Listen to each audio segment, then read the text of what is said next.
बचाने के लिए नेवी और कोस्ट गार्ड का सबसे बड़ा रेस्क्यू ऑपरेशन जो है वो पिछले 4 दिनों से जारी है। वहां अभी भी 38 लोग फंसे हुए हैं जिन्हें सुरक्षित निकालने की कोशिशें की जा रही हैं। इस बीच महाराष्ट्र सरकार में मंत्री नवाब मलिक ने सीधे सीधे ओएनजीसी और केंद्र सरकार के पेट्रोलियम मंत्रालय पर निशाना साधा है। नवाब मलिक ने ओएनजीसी पर टाउटे तूफान की चेतावनी को लेकर लापरवाही बरतने का आरोप लगाया। साथ ही हादसे में हुई मौत के लिए ओएनजीसी के अधिकारियों को जिम्मेदार ठहराया। महाराष्ट्र सरकार के वरिष्ठ मंत्री के मुताबिक अगर टाउटे तूफान की चेतावनी पर ध्यान दिया गया होता तो न तो 600 से अधिक लोगों की जान खतरे में पड़ती, न 37 लोगों को अपनी जान गंवानी पड़ती। नवाब मलिक ने जिम्मेदार अधिकारियों को तुरंत निलंबित करने, उनके खिलाफ गैर इरादतन हत्या का केस चलाने की मांग की।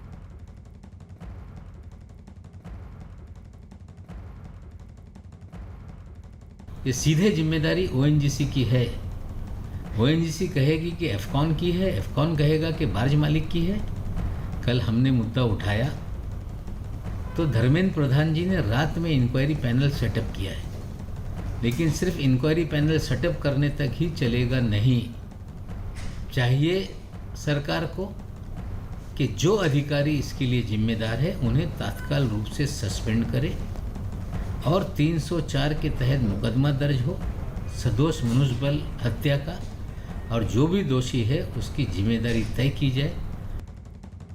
आशीष दीक्षित हमारे साथ, हमारे सहयोगी इस वक्त जुड़ चुके हैं। आशीष, अब बकायदा नवाब मलिक तो कह रहे हैं जो भी जिम्मेदार अधिकारी उनको तुरंत निलंबित किया जाए, उनके खिलाफ गैर इरादतन हत्या का केस भी चलाया जाए। साफ तौर पर आपको बताना चाहेंगे कि मुंबई पुलिस ने एडीआर दाखिल किया है 22 लोगों के विरोध में जिनकी मौत हुई है, लेकिन ये जो हादसा है इसे अगर रास्तों पर देखा जाए तो जिम्मेदार कौन, ऐसा सवाल खड़ा होता है। इस समय हम कफ परेड इलाके में खड़े हैं जहां पर सबसे ज्यादा तूफान का जो प्रभाव है वो पड़ा है। कैमरा पर्सन से कहूंगा कि अभी भी यहां पर कुछ पेड़ ऐसे नजर आ रहे हैं कि जो गाड़ियों पर गिरे हैं। काफी गाड़ियों का यहां पर नुकसान हुआ है। करीब 3 दिन बीत जाने के बाद अभी तक यहाँ पर बीएमसी का कोई अधिकारी, कोई कर्मचारी नहीं पहुंचा है। आप गाड़ियों की यहाँ पर जो कंडीशन है उसे साफ तौर पर देख सकते हैं। गाड़ियों के कांच जो हैं वो पूरी तरीके से टूटकर बिखर गए हैं। साथ ही में यहाँ के जो स्थानिक लोग हैं वो बता रहे हैं कि कई गाड़ियाँ, ये टैक्सी स्टैंड हुआ करता था जहाँ पर कई टैक्सी ड्राइवर्स के ऊपर भी पेड़ गिरा है, उन्हें किसी प्रकार की कोई मदद नहीं मिली है। अभी तक बीएमसी क्या कर रही है, ये सवाल लगातार उठने लगा है। तो अब कुल मिलाकर जो स्थिति दिख रही है उसको लेकर अब सवाल भी कई खड़े होने लगे हैं। और आशीष, जिस तरीके की तस्वीरें आप दिखा रहे हैं, जो दिखा रहा है कि मुंबई में कितना नुकसान हुआ है, वो तस्वीरों के माध्यम से हम देख भी रहे हैं। लेकिन आखिरकार इसका जिम्मेदार कौन है? क्योंकि लगातार ये चेतावनी दी जा रही थी कि जो भी लोग वहां फंसे हुए हैं, समुद्र में मौजूद हैं, उन्हें वहां से सुरक्षित जगह पर चले जाना चाहिए। ये लगातार अलर्ट किया जा रहा था। बावजूद इसके वहां पर 600 लोग कैसे थे? जी बिल्कुल, साफ तौर पर आपको ये बताना चाहेंगे कि बीएमसी ने काफी ज्यादा अपील की लोगों से, मछुआरों से। हमने न्यूज 18 इंडिया ने एक एक्सक्लूसिव रिपोर्ट भी दिखाई थी कि मछुआरों से अपील की गई है कि वो पानी में न जाए क्योंकि तूफान का खतरा लगातार मंडरा रहा है। बावजूद इसके लोगों को, जो मछुआरे हैं वो अपनी बोट्स को लेकर नावों में गए, लेकिन उन पर निगरानी रखने के लिए कोई नहीं था। अब साफ तौर पर यह सवाल खड़ा होने लगा है कि इसके लिए जिम्मेदार प्रशासन है या लोग खुद हैं जो चेतावनी मिलने के बाद भी पानी में गए। तो कुल मिलाकर जिस तरीके से अभी देखिए जिम्मेदारी यहां पर तय करनी होगी और अब इस पर लगातार ये कहा जा रहा है कि जो भी जिम्मेदार उस पर कार्रवाई हो। आशीष, आप नजर बनाए रखिए। इस बीच बीजेपी ने नवाब मलिक पर हादसे और लोगों की मौत पर राजनीति करने का आरोप लगाया। बीजेपी के नेता अतुल भातखलकर के मुताबिक मामले की जांच के आदेश पहले से दिए जा चुके हैं और नवाब मलिक को भी इस बात की जानकारी है। क्योंकि उनको तो राजनीति करना है हर बात की, लेकिन मैं आपके माध्यम से जनता को ये बताना चाहता हूँ कि ये ओएनजीसी ने जिनको कॉन्ट्रैक्ट दिया था, जो डीप सी में 150 किलोमीटर के ऊपर जो प्लेटफॉर्म रिगिंग, ऑयल रिग का काम कर रहे थे, वहाँ दुर्घटना घटी है। सामने बात ये आई है कि उनको भी बाकी लोगों के जैसा 3 दिन पहले ये बताया गया था कि आप यहाँ से लोगों को किनारे पे शिफ्ट करो, लेकिन ये काम एक निजी कंपनी एप्सॉन करके कर रही थी और इस बात की पूरी जांच करने के लिए कल ही केंद्र के पेट्रोलियम मिनिस्ट्री ने एक उच्च स्तरीय कमेटी गठित की है। रेस्क्यू ऑपरेशन में बचाए गए जहाज P305 के चीफ इंजीनियर रहमान शेख ने जहाज के कैप्टन को इस हादसे का जिम्मेदार ठहराया है और चीफ इंजीनियर के मुताबिक कैप्टन ने टाउटे तूफान को लेकर मिल रही जो चेतावनी थी उनको अनदेखा किया। चीफ इंजीनियर के मुताबिक जहाज को पोर्ट न ले जाकर समंदर में ही रखने का फैसला कैप्टन का था। चीफ इंजीनियर ने हादसे के लिए पूरी तरह से कैप्टन को जिम्मेदार ठहराया। तो ये कैप्टन का वजह से ही पूरा सारे कुछ हो गया, सब गड़बड़ हुआ। हाँ, कैप्टन एंड क्लाइम रेफ का वजह से वेसल हादसा हुआ। तो अगर इतने लोग जो मारे इसका जिम्मेदार कौन है? अभी कैप्टन और क्लाइंट है। टाउटे की तबाही के बाद अरब सागर से अब तक 37 शव निकाले जा चुके हैं, जबकि 38 लोगों की तलाश अभी भी जारी है। नौसेना ने 17 मई को चक्रवाती तूफान में फंसे करीब 700 लोगों को बचाने के लिए जो ऑपरेशन शुरू किया था वो आज चौथे दिन भी जारी है। नौसेना का आरोप है कि उनकी तरफ से लगातार चेतावनी देने के बावजूद मुंबई हाई एरिया में निजी कंपनियों ने करीब 700 कर्मचारी भेजे जो मुसीबत के तूफान में फंस गए। पेट्रोलियम मंत्रालय ने जहाजों के डूबने की वजह जानने के लिए हालांकि एक कमेटी का गठन किया। 3 सदस्यों की कमेटी है, 1 महीने के अंदर रिपोर्ट देगी।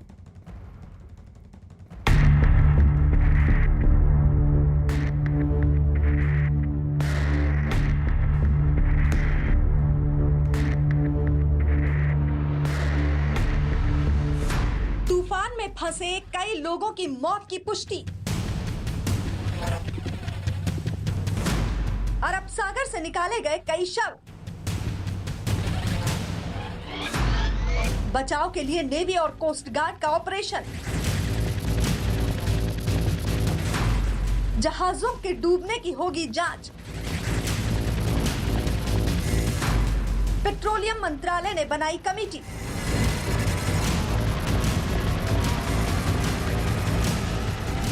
बहुत बहुत धन्यवाद वो लोग को।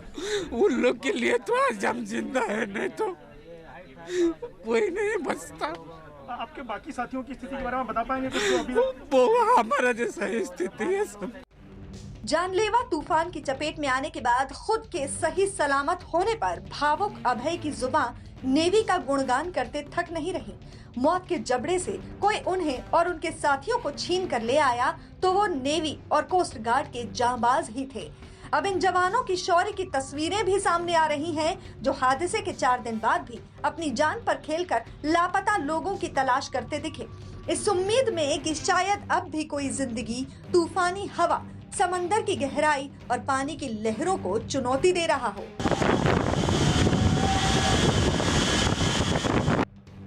INS कोच्चि की ये तस्वीर नेवी और कोस्ट गार्ड के हौसले और समर्पण की तस्दीक करती है। बचाव दल में शामिल जाबाजों की बीते 3 दिनों से अरब सागर में तिनके की तरह बहने वाली चीज तक पर पैनी नजर है। वो 4 जहाजों पर सवार उन लोगों की तलाश करते दिखे जो तूफान की चपेट में आने के बाद से लापता हैं। और जैसे ही उन्हें पानी में कहीं भी इंसानी वजूद होने का एहसास होता, वो अपनी परवाह किए बगैर जिंदगी की तलाश में छलांग लगाने में देर नहीं करते। जब भाव ऐसा हो, जब साहस ऐसा हो, जब मकसद ही दूसरों की जिंदगी बचाना हो, तो बचने वाले ऐसे इंसानों को देवदूत माने भी क्यों नहीं। मैं 11 घंटे समंदर के पानी में रहा हूँ। इसके बाद में नेवी वालों ने आके मेरे हम लोगों को बचाया है। कैसे? मैं तो नेवी को सैल्यूट करता हूँ सर, उन्होंने हमारी जान बचाई। बहुत जोखिम में अपना मतलब अपना सब कुछ ये निछावर करके सर उन्होंने हमारी जान बचाई है। हादसे के चौथे दिन बाद भी बचाव का ये अभियान जारी रहा। नेवी और कोस्ट गार्ड के रेस्क्यू ऑपरेशन में INS कोच्चि और INS कोलकाता के अलावा INS Beas, INS Betwa, INS Tegh को भी तैनात किया गया। इस अभियान में शामिल लोगों के लिए टाउटे तूफान में फंसे 4 जहाजों पर तैनात 695 कर्मचारियों को बचाने की बड़ी चुनौती थी। ये चारों बॉम्बे हाई में ONGC के एक ऑफशोर प्लेटफॉर्म्स को दुरुस्त करने में लगे थे। सबसे ज्यादा लोग बार्ज P305 में सवार थे। टाउटे तूफान की चपेट में आने के बाद बचाव दल ने 600 से ज्यादा लोगों को तो बचा लिया, लेकिन कई लोगों के शव मिले और कुछ अब भी लापता हैं। नौसेना का आरोप है कि उनकी तरफ से लगातार चेतावनी देने के बावजूद मुंबई हाई एरिया में निजी कंपनियों ने अपने कर्मचारी भेजे। अब पेट्रोलियम मंत्रालय ने एक कमेटी बनाई है जो जहाजों के डूबने की जांच करेगी। इस कमेटी में 3 सदस्य हैं और ये कमेटी 1 महीने में अपनी रिपोर्ट सौंपेगी। कमेटी ऐसे हादसे रोकने पर भी सुझाव देगी। भविष्य में ऐसे हादसे न हो, इसके लिए सरकार ने कमेटी का गठन कर दिया है, लेकिन बचाव दल का अभियान तब तक जारी रहेगा जब तक उन्हें जिंदगी की रत्ती भर भी उम्मीद दिखेगी। चक्रवाती तूफान टाउटे के बाद अब बंगाल की खाड़ी में यास नाम का एक दूसरा चक्रवाती तूफान दस्तक दे रहा है। यास तूफान की वजह से 25 मई से बंगाल और ओडिशा के तटीय इलाकों में बारिश शुरू हो जाएगी, जो धीरे धीरे भारी बारिश में बदल जाएगी। 26 मई को यास तूफान ओडिशा और बंगाल के समुद्र तट से टकरा सकता है। इस दौरान 70 किलोमीटर तक की स्पीड से हवाएं चल सकती हैं। तूफान के खतरे को देखते हुए ओडिशा और बंगाल में प्रशासन ने तटीय इलाकों के लिए अलर्ट जारी किया। साथ ही मछुआरों को समुद्र में ना जाने की सलाह दी है। जहाजों को भी तूफान से पहले सुरक्षित जगहों तक पहुंचने के निर्देश दिए गए हैं। साइक्लोन को लेकर के क्या फोरकास्ट है सर? अभी एक ये जो साइक्लोन ऑलरेडी गुजरात क्रॉस किया था वो तो वीकेंड हो गया। अभी उसका बैक टू बैक एक नया साइक्लोन बन रहा है। अभी बे ऑफ बंगाल में, अरेबियन सी हो गया, अभी बे ऑफ बंगाल में वो 22 को बन रहा है, जो हमारा उत्तर अंडमान तटीय क्षेत्र और पूर्व केंद्रीय बंगोपसागर, और वहाँ 22 बन के 24 तक साइक्लोनिक स्टॉर्म में रूप लेगा। उसके बाद उत्तर पश्चिम दिशा में जाके उड़ीसा वेस्ट बंगाल को 26 मॉर्निंग में छुएगा, टच करेगा।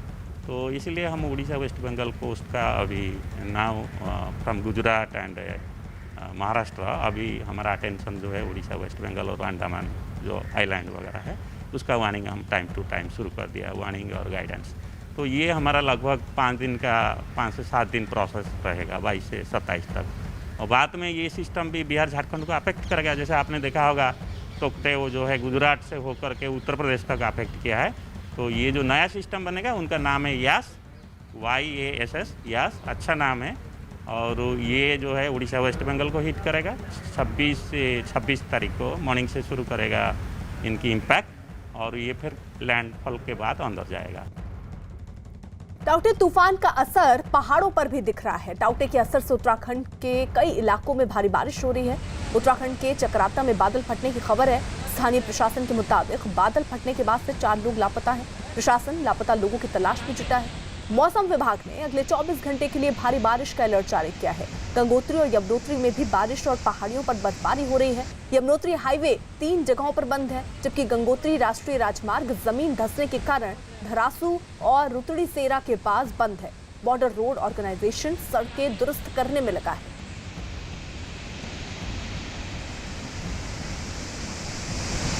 ये 2 तस्वीरें हम आपको दिखा रहे हैं, जहां पर चकराता में बादल फटने की वजह से 4 लोग बताए जा रहे हैं लापता हैं, उनको ढूंढने का प्रयत्न चल रहा है।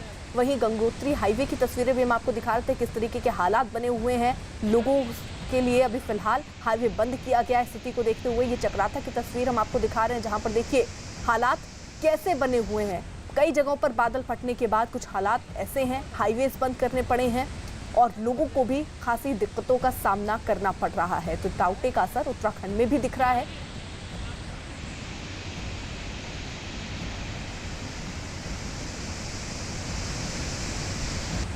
हमारे सहयोगी इस वक्त भारती जुड़ चुके हैं। भारती, किस तरीके की स्थिति फिलहाल उत्तराखंड में है?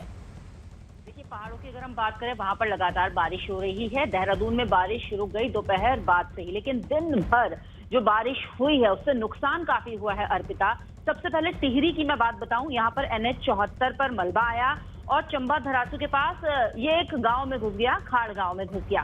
फिर NH 58 ऋषिकेश श्रीनगर तोता घाटी के पास भी भारी मलबा आ गया। यहाँ भी बोल्डर आने से रास्ते बंद हो गए। एम्बुलेंस को यहाँ पर निकालने के लिए रास्ते खोलने की मशक्कत करती हुई पुलिस लगातार नजर आई। भद्रकाली और देवप्रयाग के पास रोड को डाइवर्ट किया गया। और जो तस्वीरें आप लगातार यहाँ पर बता भी रही थी चक्राता में, वो सबसे ये कहा जा सकता है कि परेशान करने वाली खबर यहाँ पर आई, जब यहाँ पर बादल फटा और उसके बाद काफी परेशानी हुई। रेस्क्यू ऑपरेशन यहाँ पर करना पड़ा। बिजनौर खेड़ा के कोल्हा के पास भूस्खलन आया और 3 मकान भी मलबे में दब गए थे। तो इसी तरीके से लगातार सिलसिला जारी रहा और मौसम विज्ञान केंद्र की तरफ से ये कहा गया, जब बात हुई उनसे, तो 50% ज्यादा बारिश हुई है इस पूरे महीने में। अगर हम ओवरऑल देखें, सामान्य से 50% ज्यादा बारिश यहाँ पर दर्ज की गई है। रहिए आप जरा साथ। वहीं मौसम विभाग ने उत्तराखंड में रेड अलर्ट जारी किया है। आने वाले कुछ घंटे उत्तराखंड पर भारी हैं। देहरादून सहित मसूरी, हरिद्वार, ऋषिकेश, रुड़की में भी बारिश जारी है। कल से ही टिहरी और चमोली में बारिश का सिलसिला जारी है। टिहरी और चमोली से कई जगहों पर जमीन धंसने की खबर भी आ रही है। ये दो तस्वीरें हम आपको चमोली और टिहरी की दिखा रहे हैं जो उत्तराखंड में ही हैं। देखिए किस तरीके की स्थितियां वहां पर बनी हुई हैं। भारी बारिश की वजह से दिक्कतें पहाड़ों पर बढ़ती जा रही हैं। टाउटे तूफान का असर अब पहाड़ों पर भी नजर आ रहा है, जहां उत्तराखंड में चमोली में एक तरफ हाईवे को बंद किया गया है काफी पत्थर गिरने के बाद, वहीं टिहरी में भी हाईवे को बंद करना पड़ा है। भारती लगातार हमारे साथ हमारे सहयोगी मौजूद हैं। भारती, जिस तरीके की स्थिति देख रहे हैं, अभी भी क्या वहां पर बारिश हो रही है और किस तरीके के एहतियाती कदम या अलर्ट दिया गया है? देखिए, आपदा प्रबंधन विभाग की टीम जो है वो अलर्ट मोड पे है, क्योंकि इस रेड अलर्ट के बाद ये खास तौर पर कह दिया गया था सभी अधिकारियों को कि वो सतर्कता बरते। अगर कहीं पर भी रोड ब्लॉकेज की स्थिति होती है तो जेसीबी वहां पर डिप्यूट रहे। और वही देखने को भी मिल रहा है, जैसे जैसे मलबा गिर रहा है, बोल्डर गिर रहे हैं, क्योंकि बारिश पहाड़ों में लगातार हो रही है। तो उसके बाद यहाँ पर सभी डीएम को कह दिया गया है, सीएम तीरथ सिंह रावत की तरफ से भी ये निर्देश सभी जिलाधिकारियों को दे दिए गए हैं कि वहां पर व्यवस्थाएं दुरुस्त की जाए। किसी भी तरह की कोई दिक्कत नहीं आनी चाहिए, ना ही खाद्यान्न की कोई समस्या उठ खड़ी होनी चाहिए। इसके लिए सभी जिला प्रशासन को यहाँ पर निर्देशित कर दिया गया है। सीएम ने खुद यहाँ पर जिलाधिकारियों से बात की है, जिन जिन इलाकों में यहाँ पर इस तरह की स्थिति बन रही है, बोल्डर्स गिर रहे हैं। चक्राता की अगर हम बात कर ले, वहां पर देखिए आप किस तरीके से मलबा गिरा और उसके बाद परेशानियां उठ खड़ी हुई है। तो ये निर्देश अधिकारियों को यहाँ पर दिए गए हैं कि किसी भी तरह की कोई, ठीक है भारती, नजर बनाए रखिए आप। उधर ब्लैक फंगस के बाद अब व्हाइट फंगस के खौफ ने लोगों को डरा दिया है। न्यूज़ 18 के चंद्रमोहन कुमार की खबर है कि पीएमसीएच में भर्ती 4 मरीजों में व्हाइट फंगस की पुष्टि हुई है। पीएमसीएच में माइक्रोबायोलॉजी विभाग के प्रमुख डॉक्टर एसएन सिंह ने मरीजों में व्हाइट फंगस की पुष्टि की है। डॉक्टरों ने कोरोना के मरीजों और इससे ठीक हो चुके मरीजों से व्हाइट फंगस को गंभीरता से लेने की अपील भी की। डॉक्टरों का यहां तक कहना है कि देरी से पहचान होने पर व्हाइट फंगस के मरीज को जान का खतरा भी हो सकता है। ऑक्सीजन सपोर्ट वाले कोरोना मरीजों को व्हाइट फंगस का ज्यादा खतरा बताया गया। व्हाइट फंगस की वजह से मरीजों की त्वचा को नुकसान पहुंच रहा है।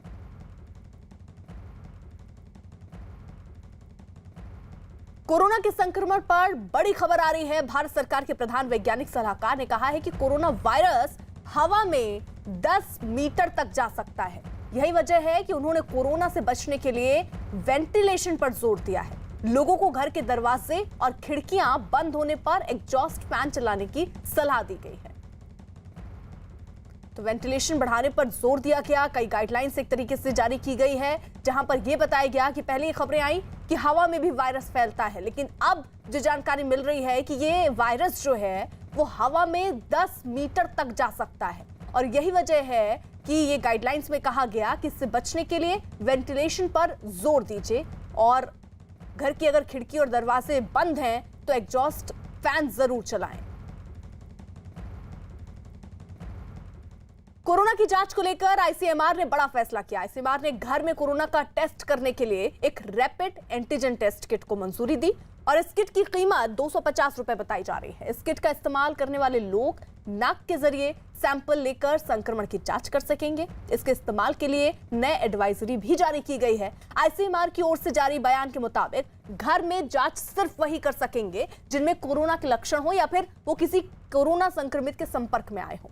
घर में जांच के लिए गूगल प्ले स्टोर या एप्पल स्टोर से आप एक ऐप डाउनलोड करना आपको होगा। मोबाइल ऐप के जरिए पॉजिटिव और नेगेटिव रिपोर्ट मिलेगी। इस रैपिड एंटीजन किट से घर बैठे कोरोना जांच के लिए आपको इस किट के जरिए अपनी नाक से सैंपल लेना होगा। इसके बाद उस टेस्ट स्ट्रिप को फोटो उसकी लेनी होगी। ये फोटो उसी फोन से लेनी होगी जिस पर टेस्ट के लिए ऐप डाउनलोड होगा। ऐसा करने के बाद मोबाइल फोन का डेटा जो है वो सीधे आईसीएमआर के टेस्टिंग पोर्टल पर स्टोर हो जाएगा। इस टेस्ट के जरिए जिनकी रिपोर्ट पॉजिटिव आएगी उन्हें संक्रमित माना जाएगा और फिर किसी दूसरे टेस्ट की जरूरत नहीं पड़ेगी। पॉजिटिव लोगों को आईसीएमआर और हेल्थ मिनिस्ट्री की गाइडलाइंस माननी होगी। अब आपको बताते हैं कि घर बैठे जांच में अगर आप नेगेटिव आए तो आपको क्या करना होगा। इस किट से जांच के बाद लक्षण वाले जिन मरीजों की जांच नेगेटिव आएगी उन्हें आरटी-पीसीआर टेस्ट करवाना होगा। लक्षण वाले सभी रैपिड एंटीजन नेगेटिव वालों को संदिग्ध कोविड केस माना जाएगा और ऐसे लोगों को RT-PCR टेस्ट की रिपोर्ट आने तक होम आइसोलेशन में रहना होगा। दावा है कि इस पूरी प्रक्रिया में मरीज की गोपनीयता बरकरार रखी जाएगी। सर, ये क्या क्या रहेगा आपके इस किट में, किस तरह से ये पूरी प्रक्रिया जो है टेस्ट की वो की जाएगी और कैसे रिपोर्ट जो है वो टेस्ट करने वालों को समझेंगे, उसकी एक्यूरेसी कितनी रहेगी? बिल्कुल। सबसे पहले नमस्कार। हमें गर्व होता है कि हम भारतीय कंपनी है और पहली भारतीय कंपनी है जिसे इस किट के लिए अप्रूवल मिला है। कोविसेल्फ के नाम से हम ये किट मार्केट में ला रहे हैं। माइलैब इंडिया की पहली कंपनी है जिसे अप्रूवल मिला है। पहले के किट्स और इसमें अगर फ़र्क क्या है लोग पूछते हैं, तो आज तक जितने किट्स, टेस्टिंग किट्स मार्केट में अवेलेबल थे वो सिर्फ लैब बेस्ड किट्स थे। ये फर्स्ट होम बेस्ड या सेल्फ यूज़ किट इंडिया में लॉन्च किया गया है।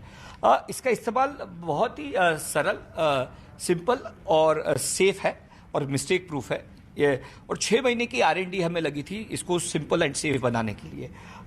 इस किट के कंटेंट्स को पहले हमने इस डेस्क टेबल पर रखा है। सबसे पहले है ये हमारा मैनुअल, टेस्टिंग मैनुअल, जिसके बारे में विस्तार में जानकारी चित्रीकरण के साथ दी गई है ताकि एक साधारण व्यक्ति इसे आसानी से इसका उपयोग कर सके, इस्तेमाल कर सके। एक बार आपने मैनुअल पढ़ लिया तो उसके बाद माइलैब कोविसेल्फ ऐप, ये आपको ऐप स्टोर या गूगल प्ले से आप डाउनलोड कर सकते हैं। उसकी जानकारी दी गई है।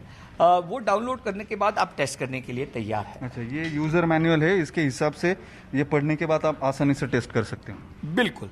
और ऐप के बारे में बताऊं तो ये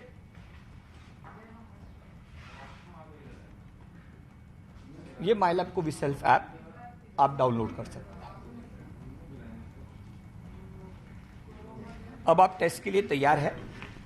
सोप और वाटर से आप आपके हाथ धोकर ये टेस्ट आपने करना चाहिए और सैनिटाइज सरफेस पे आपने किट को रखना है। मैनुअल पढ़ने के बाद सबसे पहले ये बफर ट्यूब है जिसे आपको यूज़ करना है और इसको 3 बार आपको टैप करना है, 3-4 बार, और इसे अनकैप करना है। इसकी कैप को आपको निकालना है। उसके बाद ये नेजल स्वॉब है,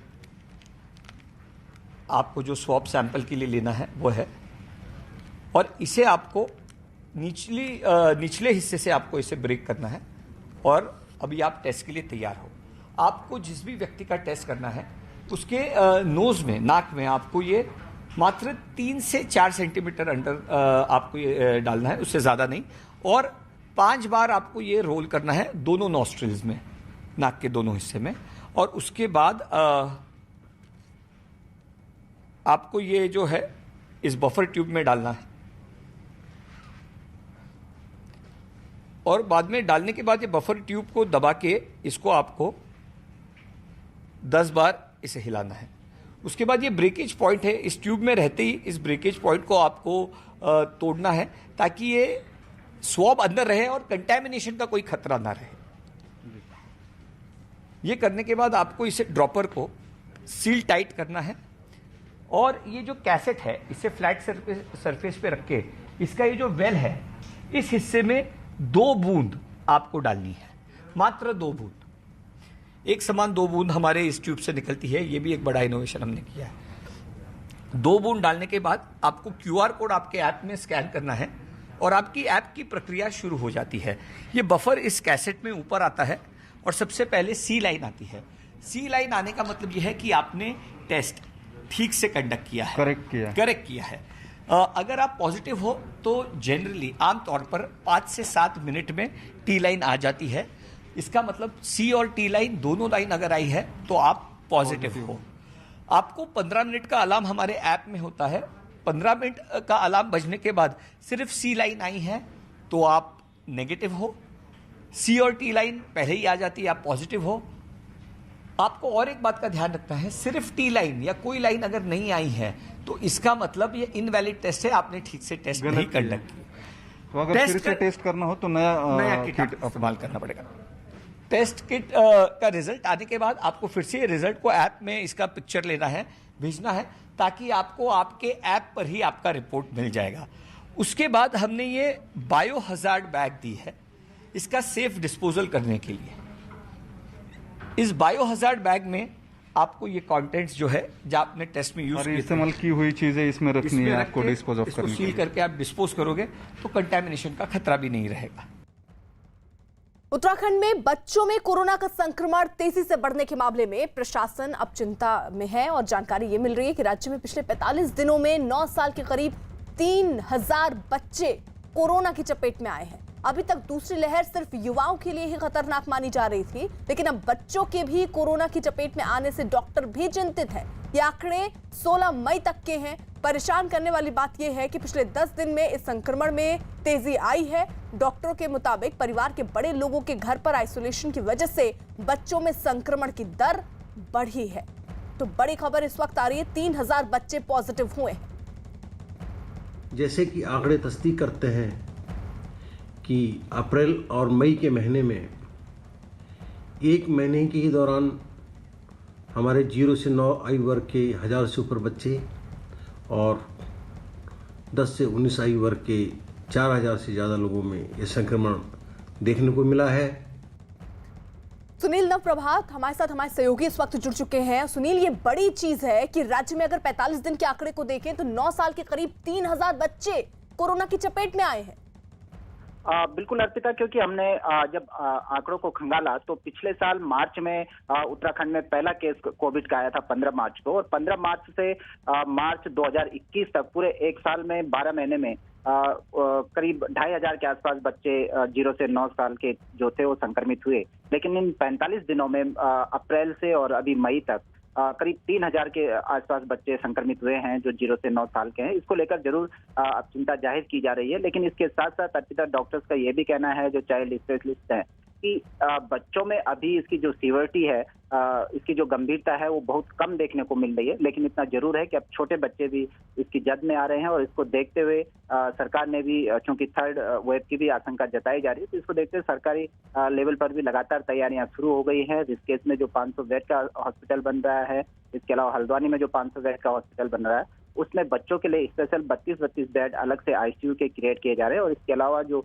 बड़े हॉस्पिटल्स हैं उनको भी अलर्ट कर दिया गया है कि वो थर्ड वेव के हिसाब से अपनी तैयारियां अभी से शुरू कर दें। और सुनील, पिछले 10 दिनों में देखें तो इस संक्रमण में काफी तेजी आई, खासतौर पे बच्चों के जो मामले सामने आए हैं। वजह इसके पीछे डॉक्टर क्या बता रहे हैं? देखिए अर्पिता, उत्तराखंड में करीब 60,000 से अधिक लोग अभी भी होम आइसोलेशन में हैं, और जो डॉक्टर्स का कहना है कि ये इस बात की प्रबल संभावना है, क्योंकि बड़ी संख्या में लोग कोविड पॉजिटिव निकल रहे हैं, बड़ी संख्या में होम आइसोलेशन में हैं, क्योंकि घर पे छोटे बच्चे भी रहते हैं, उनको अलग नहीं रखा जा सकता, आइसोलेट नहीं किया जा सकता। ये भी एक बड़ा कारण हो सकता है कि जो 9 साल तक के बच्चे हैं वो अधिकतर इसकी चपेट में आने शुरू हुए हैं। जी सुनील, जिस तरीके से आप जानकारी दे रहे हैं कि तमाम एहतियाती कदम इस वक्त सरकार की तरफ से भी उठाए जा रहे हैं, किस तरीके से, क्या नए अस्पताल भी बन रहे हैं इन स्थितियों को देखते हुए? क्योंकि ये केसेस बता रहे हैं 10 दिन में ज्यादा संक्रमित हुए हैं लोग और तेजी से बढ़ रहे हैं ये मामले। देखिए, इसमें खुद मुख्यमंत्री ने भी बयान जारी किया है। मुख्यमंत्री का कहना है कि उन्होंने प्रदेश भर में डिस्ट्रिक्ट एडमिनिस्ट्रेशन को, सभी जगह जिलाधिकारियों को ये आदेश दे दिए हैं कि जो हॉस्पिटल हैं उसके आसपास जो होटल हैं या कोई संस्थान है या कोई सरकारी बिल्डिंग है उसको अभी से चिन्हित कर लिया जाए, क्योंकि अगर थर्ड वेव में भी अगर इसी तरह से कोविड का संक्रमण फैलता है तो चूंकि छोटे बच्चे हैं उनके साथ देखभाल करना एक बड़ी चुनौती है, तो ताकि लोगों को इन होटलों में, इन संस्थानों में टिकाया जा सके बच्चों के समेत, इसीलिए ये तैयारियां अभी से शुरू कर दी गई। इसके अलावा राज्य के जो बड़े हॉस्पिटल्स हैं या कोविड डेडिकेटेड जो हॉस्पिटल्स हैं उनको भी एडवाइजरी जारी कर दी गई है कि वो थर्ड वेव के हिसाब से अभी से अपनी तैयारियां शुरू कर दें। जी शुक्रिया सुनील। कोरोना के नए मामलों में आज एक दिन पहले की तुलना में मामूली उछाल देखा गया है। स्वास्थ्य विभाग की ओर से जारी आंकड़ों के मुताबिक पिछले 24 घंटे में कोरोना के 2,76,000 मामले सामने आए। हालांकि राहत की बात यह है कि एक दिन में कोरोना की वजह से होने वाली मौत के जो आंकड़े हैं उनमें काफी कमी दर्ज की गई है। एक दिन पहले कोरोना की वजह से 24 घंटे में 4500 से ज्यादा मरीजों की मौत हुई थी, जबकि आज ये आंकड़ा 4000 से नीचे पहुंच गया है। पिछले 24 घंटों में कोरोना की वजह से 3874 लोगों की मौत हुई थी। पिछले 24 घंटे में करीब 3,69,000 लोग ठीक हुए हैं कोरोना से और घर लौटे हैं। राहत की बात तो यह भी है कि पिछले कई दिनों से ठीक हुए मरीजों की जो संख्या है वो नए मरीजों से ज्यादा रही है। उधर ब्लैक फंगस के बाद व्हाइट फंगस बढ़ने का खौफ जो है, उसके बीच आईसीएमआर के डीजी डॉक्टर बलराम भार्गव ने भी माना कि व्हाइट फंगस होता है। डायबिटीज, इम्यूनो कॉम्प्रोमाइज्ड पीपल में फंगस ग्रो कर सकती है और यही हम लोगों ने देखा गया है कि म्यूकरमाइकोसिस जो कोविड-19 के मरीजों में देखा गया, जो डायबिटिक्स, इम्यूनो कॉम्प्रोमाइज्ड मरीज थे उनमें देखा गया और इसका इलाज जो है वो एम्फोटेरेसिन बी है और ये देखना है कि शुगर कंट्रोल रहे, कॉर्टिसोन का डोज बिल्कुल सही दिया जाए, कंट्रोल करके दिया जाए, ज़्यादा कॉर्टिसोन का डोज हो, ज़्यादा इम्यूनो सप्रेसेंट हो जाए तो फिर बढ़ सकती है ये। फंगस का कलर डिपेंड करता है उसके ग्रोथ पे, तो उसमें तो व्हाइट फंगस भी होती है, ब्लैक फंगस भी होती है, बट ये जो म्यूकरमाइकोसिस है, जो म्यूकर जो है वो काले रंग की है। कोरोना मरीजों के पास सब परिवार के लोगों को भी नहीं जाने दिया जाता, ना जीते जी और ना मौत के बाद। लेकिन कुछ गिद्ध हैं जो कोरोना मरीजों की लाशों के पास इसलिए जाते हैं ताकि वो शवों को नोच सकें। नागपुर में कुछ गिद्धों ने कोरोना मरीज के शव का अंतिम संस्कार करने से पहले उनके पैसे, मोबाइल फोन और जेवर तक चुरा लिए। इसके अलावा राजस्थान के कोटा में तो 2 भाइयों ने कोरोना मरीजों के रेमडेसिविर इंजेक्शन चुराए और बदले में पानी के इंजेक्शन लगाकर उन्हें मरने के लिए छोड़ दिया। आरोपियों ने इंसान और गिद्धों के बीच का फर्क खत्म कर दिया है। महामारी से बेहाल देश में यह खबर इंसानियत के नाम पर सबसे बड़ी शर्मिंदगी है कि कुछ लोग सच में कोरोना की लाशें नोचकर अपनी जेब भर रहे हैं। महाराष्ट्र के नागपुर में कोरोना मरीजों की मौत के बाद उनके अंतिम संस्कार के दौरान 2 नर पिशाच रुपए, मोबाइल और जेवर चुरा लेते थे। वहीं राजस्थान के कोटा हार्ट हॉस्पिटल में निजी अस्पताल में काम करने वाले 2 भाई रेमडेसिविर चुराकर उनके बदले में मरीजों को पानी के इंजेक्शन लगा दिया करते थे। मध्य प्रदेश के इंदौर में तो सीएमओ का ड्राइवर ही रेमडेसिविर इंजेक्शन को 15,000 रुपए में बेचते हुए गिरफ्तार किया गया। एमपी के ही जबलपुर में मरीजों को नकली रेमडेसिविर इंजेक्शन लगाने वाले सिटी हॉस्पिटल के मालिक सरबजीत सिंह मोखा की पत्नी को गिरफ्तार किया गया है। वहीं यूपी के बस्ती जिले में आस्था हॉस्पिटल में 50-50 हजार रुपए में ऑक्सीजन सिलेंडर बेचने का पर्दाफाश हुआ है।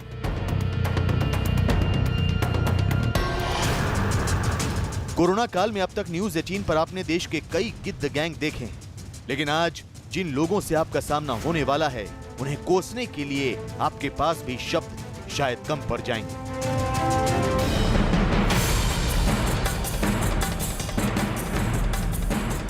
नागपुर पुलिस की गिरफ्त में काले कपड़े से जिन 2 लोगों का चेहरा ढका है, ये सिर्फ दिखने में इंसान है। इनके दिलो दिमाग में इतनी हवस है कि ये कोरोना मरीजों के पार्थिव शरीर से रुपए, घड़ी, मोबाइल, कीमती सामान और रेमडेसिविर इंजेक्शन समेत जो कुछ भी बिक सकता है वो सब चुरा लेते थे। इनके लिए शर्मनाक शब्द बहुत छोटा है, क्योंकि जो गुनाह इन्होंने किया है वो इंसानियत की दुनिया में माफी के काबिल नहीं है। ऐसा भी नहीं है कि कोरोना मरीजों के शव से चीजें चुराने का अपराध इन गिद्धों ने एक बार किया है, बार बार जानबूझकर मरीजों के पार्थिव शरीर का अंतिम संस्कार करने से पहले ये चोरी करते थे। ये जानते थे कि ये जो कर रहे हैं वो इंसानों का नहीं बल्कि गिद्धों का काम है।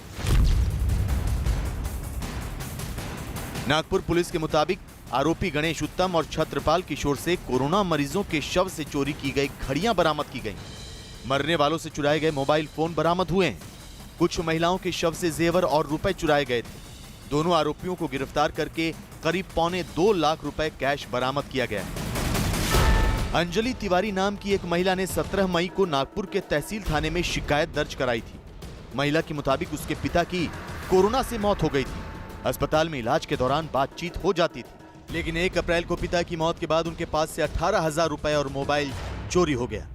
पुलिस ने मोबाइल की लोकेशन खंगाली तो गणेश और छत्रपाल किशोर के पास से फोन और रुपए बरामद हो गए। त्यांनी फिर्यादी कुमारी अंजली गिरिराज तिवारी यांचे वडिलांचे डेड बॉडीवरील रॅपर करीत असताना मोबाईल चोरून नेल्याचे कबूल केले आणि तपासामध्ये पोलीस स्टेशन तहसील येथे 2020 मध्ये मेयो हॉस्पिटलमधील मोबाईल, सोन्याचे दागिन्याचे चोरी संदर्भात 5 प्रकारचे चोरीचे गुन्हे दाखल आहे ते सुद्धा गुन्हे यांनी केल्याचे कबूल केले व गुन्ह्यात चोरीस गेलेला एकूण 1,66,000 रुपयाचा माल दोन्ही आरोपीकडून हस्तगत करण्यात आला आहे। नागपुर पुलिस के मुताबिक ये दोनों गिद्ध कोरोना मरीजों के अंतिम संस्कार के वक्त साजिश के तहत चोरी को अंजाम दिया करते थे। नागपुर के गणेश और छत्रपाल कोरोना मरीजों के शव ले जाते थे।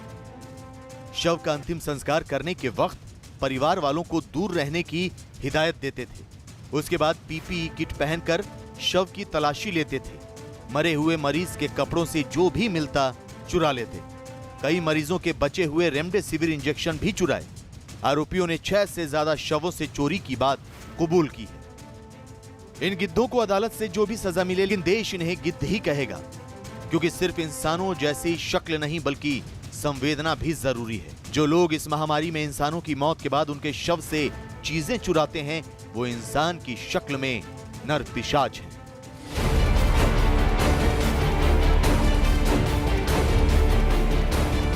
मध्य प्रदेश के इंदौर में तो जिला अस्पताल के सबसे बड़े अधिकारी का ड्राइवर ही गिद्ध निकला। इंदौर की सीएमओ के ड्राइवर को पुलिस ने रेमडेसिविर इंजेक्शन की कालाबाजारी के आरोप में गिरफ्तार किया है। जरा सोचिए, जिस अधिकारी के पास पूरे जिले की स्वास्थ्य व्यवस्था का जिम्मा है, उसका स्टाफ अगर कोरोना मरीजों के हिस्से के इंजेक्शन चोरी करके बेचेगा तो महामारी से लोगों को कौन बचाएगा। इंदौर पुलिस के मुताबिक जिला स्वास्थ्य अधिकारी डॉक्टर पूर्णिमा के ड्राइवर को विजयनगर थाने की पुलिस ने रेमडेसिविर बेचते हुए रंगे हाथों गिरफ्तार किया है। उसके पास से एक इंजेक्शन भी मिला है। इंदौर सीएमओ का ड्राइवर पुनीत अग्रवाल गिरफ्तार हुआ। 15,000 रुपए में इंजेक्शन का सौदा कर रहा था। पुलिस को रेमडेसिविर की कालाबाजारी की खबर मिली। पुलिस ने टीम बनाई और आरोपी पुनीत को पकड़ लिया। पुनीत के पास से एक रेमडेसिविर बरामद हुआ है। इंदौर पुलिस इस बात की जांच कर रही है कि सीएमओ के ड्राइवर के पास आखिर रेमडेसिविर इंजेक्शन कहां से आया। जानकारी मिली थी कि एक व्यक्ति अभी व्हाट्सएप नंबर से बेचने की कोशिश में है। उससे संपर्क किया गया, वो बेचने को तैयार हुआ। 15,000 रुपये में इंजेक्शन दे रहा था, तो पुलिस ने घेराबंदी कर उसको गिरफ्तार किया। उसके पास से 2 रेमडेसिविर इंजेक्शन बरामद किए गए। इंदौर में नकली रेमडेसिविर और इसकी कालाबाजारी के कई मामले सामने आ चुके हैं। पुलिस ने ऐसे गिद्ध गैंग की गिरफ्तारी के लिए कई टीमें बनाई हैं, लेकिन कोरोना काल के गिद्ध देश के कई शहरों में मरीजों को नोच नोच कर अपनी जेब भर रहे हैं।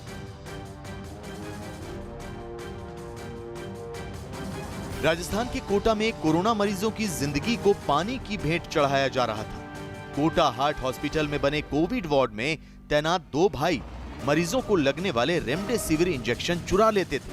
बदले में मरीजों को पानी के इंजेक्शन लगाकर उन्हें मौत के मुंह में धकेल देते थे। पुलिस ने कोटा हार्ट हॉस्पिटल जैसे बड़े अस्पताल में चल रही कालाबाजारी और मरीजों के साथ हत्या की साजिश वाले गुनाह का पर्दाफाश किया है। रेमडेसिविर इंजेक्शन की कालाबाजारी करते पकड़े गए 2 भाइयों से हुआ बड़ा खुलासा। भर्ती मरीजों को पानी के इंजेक्शन लगाकर चुरा लिए रेमडेसिविर इंजेक्शन। मनोज और राकेश कोटा हार्ट हॉस्पिटल में तैनात थे। दोनों कोविड वार्ड और लैब में ड्यूटी करते थे। राकेश लैब से इंजेक्शन चुराकर मनोज को देता। मनोज मरीजों को पानी के इंजेक्शन लगाता। बाद में दोनों मिलकर 10,000 रुपए में एक रेमडेसिविर बेचते थे। मनोज और राकेश ने 10,000 से ज्यादा मरीजों को पानी के इंजेक्शन लगाए। जो गिद्ध कोरोना मरीजों को पानी के इंजेक्शन लगाते हैं, वो सीधे सीधे हत्या की साजिश के अपराधी करार दिए जाने चाहिए, क्योंकि कोरोना के जो मरीज एक एक सांस के लिए संघर्ष कर रहे हों, उन्हें पानी का इंजेक्शन लगाकर हत्या की साजिश वाला गुनाह किया जा रहा है।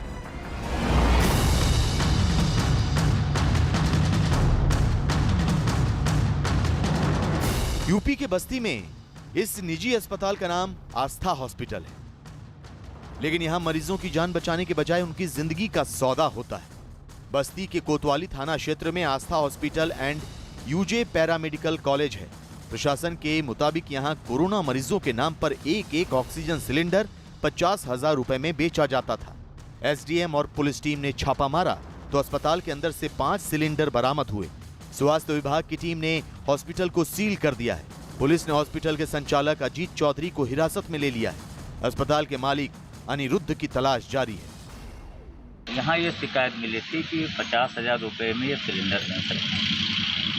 शिकायत सही पाई गई। हम लोगों ने आज छापा मारा, उसके 5 सिलेंडर जब्त किए गए। 5 सिलेंडर जब्त कर लिए गए हैं और इनके खिलाफ जो है कार्रवाई जारी है। मेडिकल की टीम भी यहाँ पर आई। एक आदमी को पकड़ा गया है। कुदरत ने जिन्हें गिद्ध बनाकर भेजा है, उन्हें तो सबने देखा है, लेकिन इंसानों के रूप में जो गिद्ध कोरोना मरीजों और पीड़ित परिवारों को लूटकर उन्हें मौत के मुंह में धकेल रहे हैं, उन गिद्धों के गुनाहों के बारे में कोई सोच भी नहीं सकता। देश के हर गिद्ध को न केवल सलाखों के पीछे भेजना है, बल्कि उन्हें ऐसी सजा दिलवानी है जिससे समाज में कोई गिद्ध बनने की हिम्मत न कर सके।